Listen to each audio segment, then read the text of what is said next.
Le samedi 29 janvier dernier, la CAF avait programmé au stade Amadou Ahidjo une conférence de presse d'avant-match, avant la rencontre entre le Maroc et l'Égypte comptant pour les quarts de finale de la CAN 2021. Le coach égyptien, Carlos Queiroz, était arrivé en retard à cette conférence qui était prévue à 16h15. Il s'est pointé près d'une heure après l'heure prévue, justifiant son retard par des embouteillages sur son chemin.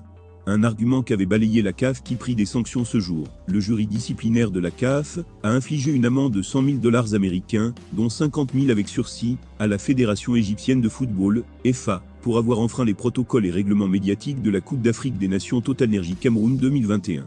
Cette décision survient après que la FA égyptienne a manqué à ses obligations d'honorer la conférence de presse d'avant-match prévue le 29 janvier 2022, dans le cadre du quart de finale entre le Maroc et l'Égypte au stade Amadou Ahidjo de Yaoundé. Les médias et les détenteurs de droits avaient attendu près de 2 heures l'arrivée de l'Égypte pour la conférence de presse. La fédération égyptienne a 60 jours pour s'acquitter de l'amende de 50 000 $ américains. La somme de 50 $ américains sera suspendue à condition que la fédération égyptienne ne soit pas reconnue coupable d'une infraction similaire lors de la Coupe d'Afrique des Nations TotalEnergies, Cameroun 2021. Lit-on dans le communiqué signé ce mardi 1er février 2022 par la direction de la communication de la CAF.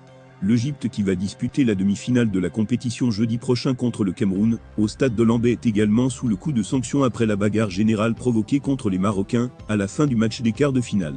Le coach du Maroc Veille Aliloui, qui lui aussi avait boycotté la conférence de presse d'après-match, a aussi exposé la sélection du Maroc à la même sanction. L'on a également appris ce soir le forfait du défenseur central égyptien Ahmed Ghazi qui souffre d'une rupture du tendon et ne prendra pas part à la rencontre décisive contre le Cameroun.